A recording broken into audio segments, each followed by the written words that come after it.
I'm Elena Mansur. I'm the founder and executive director of Crosscultural, a company that's dedicated to the translations of text and the translation of cultures. I have North American and Chilean double nationality, and I'm also a native speaker of English and Spanish. Também falo português, que é milão tileniki glossa.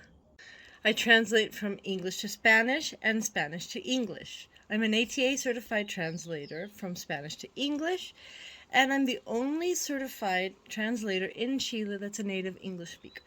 I have a master's in cross-cultural communication from the University of Sydney in Australia that I obtained through scholarship from the Chilean government to carry out postgraduate studies abroad.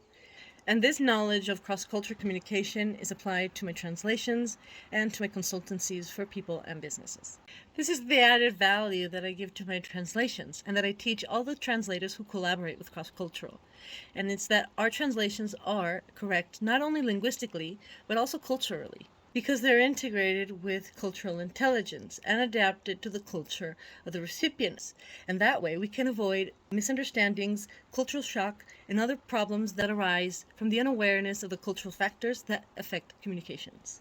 I invite everyone to visit our website, www.crosscultural.cl, and trust us with all your language and cultural requirements.